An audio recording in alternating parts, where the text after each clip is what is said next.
திராவிட முன்னேற்றக் கழகத்தின் சார்பில் வெற்றி பெற்றுள்ள வி.சி. சந்திரகுமார் அவர்களின் பதவியேற்பு நிகழ்வில் கூட்டணி கட்சி என்கிற முறையில் விடுக்கப்பட்ட அழைப்பை ஏற்று நானும் பங்கேற்றேன். வெற்றி பெற்ற வி.சி. சந்திரகுமார் அவர்களுக்கு விடுதலை சிறுத்தைகள் கட்சியின் சார்பில் எமது வாழ்த்துக்களை தெரிவித்தோம்.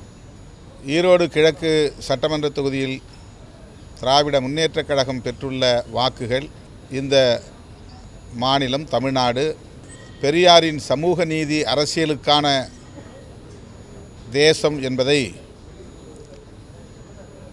மேலுறுதி செய்யும் வகையில் அமைந்திருக்கிறது.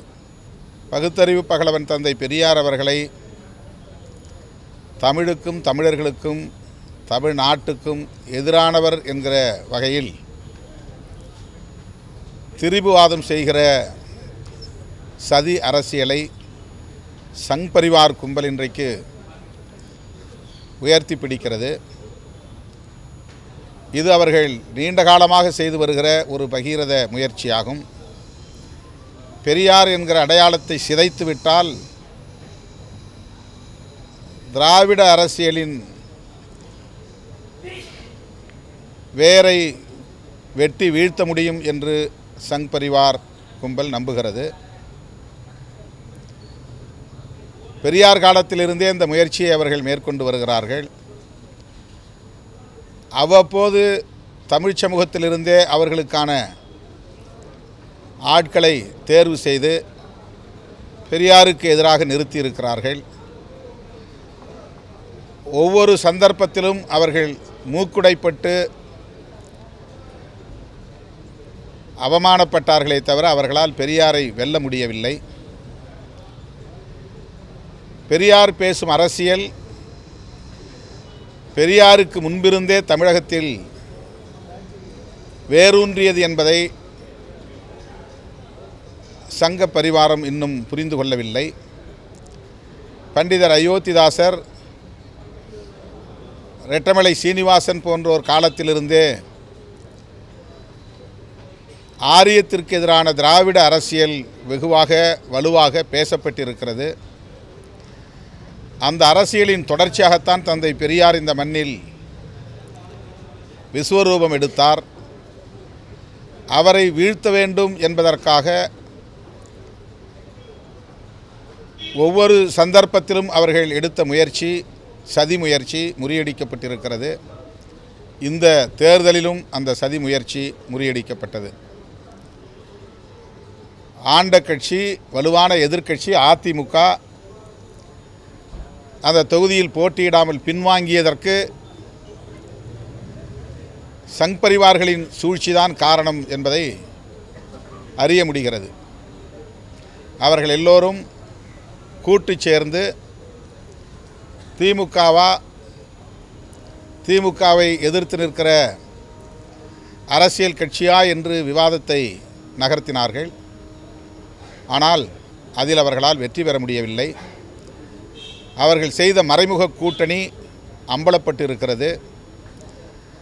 அதில் அவர்கள் மூக்குடைப்பட்டு இருக்கிறார்கள். ஈரோடு கிழக்கு சட்டமன்ற தொகுதியை சார்ந்த அதிமுக வாக்காளர்களும் கூட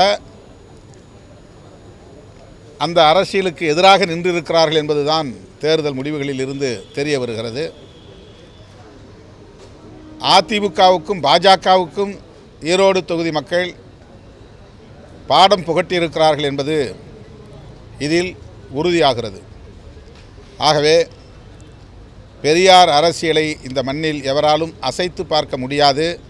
அது சமூக நீதி அரசியல், அது புரட்சியாளர் அம்பேத்கரின் அரசியல், அது பண்டிதர் அயோத்திதாசரின் அரசியல், ஆரியத்திற்கு சங் பரிவார்களின் கருத்தியலுக்கு நேர் எதிரான அரசியல் என்பதை பாஜக சங் பரிவார் சக்திகள் புரிந்து கொள்ள வேண்டும் என்று இந்த நேரத்தில் நான் பதிவு செய்ய விரும்புகிறேன். அடுத்து மாண்புமிகு முதல்வர் அவர்களை சந்தித்து 4 முக்கியமான கோரிக்கைகள் அடங்கிய மனு ஒன்றை விடுதலை சிறுத்தைகள் கட்சியின் சார்பிலே வழங்கியிருக்கிறோம். அதில் முக்கியமாக வேங்கை வயல் வழக்கு தொடர்பாக சிபிசிஐடி தாக்கல் செய்துள்ள குற்றப்பத்திரிகை இறுதியானதல்ல. பாதிக்கப்பட்ட மக்களுக்கு எதிராகவே அந்த குற்றப்பத்திரிகை அமைந்திருக்கிறது என்கிற வலி அக்கிராமத்து மக்களுக்கு பெருமளவில் ஏற்பட்டிருக்கிறது. அந்த கிராமத்தை சார்ந்த பட்டியல் சமூக மக்களுக்கு மட்டுமல்ல, தமிழ்நாடு அளவில் பட்டியல் சமூகத்தை சார்ந்த அனைவருக்குமே இது பெரும் அதிர்ச்சியை அளித்திருக்கிறது. இந்த சூழலில் உச்சநீதிமன்றம் அல்லது உயர்நீதிமன்ற நீதிபதிகளில் ஓய்வு பெற்ற நீதிபதிகளுள் ஒருவரை கொண்டு நீதி விசாரணை ஆணையம் ஒன்றை அமைக்க வேண்டும், அதனை தீர விசாரிக்க வேண்டும் என்கிற கோரிக்கையை மாண்புமிகு முதல்வருக்கு விடுதலை சிறுத்தைகள் கட்சியின் சார்பில் முன்வைத்திருக்கிறோம். இரண்டாவதாக, பட்டியல் சமூகத்தை சார்ந்த அரசு அதிகாரிகளின் பதவி உயர்வு தொடர்பான ஒரு கோரிக்கை. அரசமைப்பு சட்டம் 16(4)A பிரிவின்படி மாநில அரசு பட்டியல் சமூக அதிகாரிகளுக்கான பதவி உயர்வு தொடர்பான சட்டத்தை இயற்றிக்கொள்ள அதிகாரம் அளிக்கிறது.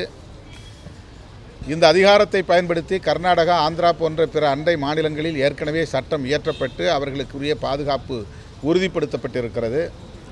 எனவே தமிழ்நாட்டிலும் அதனை பின்பற்றி பட்டியல் சமூக அதிகாரிகளின் பதவி உயர்வு தொடர்பாக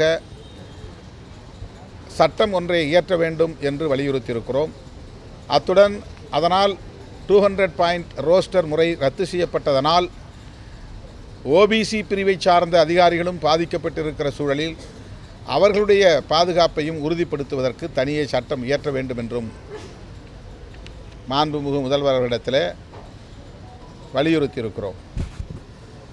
அடுத்து, பேரூராட்சி, நகராட்சி, மாநகராட்சி போன்ற இடங்களில் வணிக வளாகங்கள் கட்டப்படுகின்றன, ஏலம் விடப்படுகின்றன, குத்தகை விடப்படுகின்றன. அவற்றில் பட்டியல் சமூகத்தை சார்ந்தவர்கள், பழங்குடி சமூகத்தை சார்ந்தவர்கள் பங்கேற்க முடியாத நிலை இருக்கிறது. எனவே பட்டியல் மற்றும் பழங்குடி சமூகத்தை சார்ந்த தொழில் செய்ய, வணிகம் செய்ய ஆர்வமுள்ள முனைவோர் பயன்பெறக்கூடிய வகையில் தனியே அவர்களுக்கென்று வணிக வளாகங்களை கட்டித்தர வேண்டும் என்கிற கோரிக்கையையும்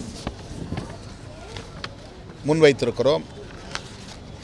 அரசு வெளியிட்ட புள்ளி விவரங்களின்படி தமிழ்நாட்டில் சாதிய வன்கொடுமைகளின் சதவிகிதம் பெருகி வருகிறது. இந்த சூழலில் சாதிய வன்கொடுமைகளை தடுப்பதற்கு சிறப்பு கவனம் செலுத்தி தடுப்பு நடவடிக்கைகளை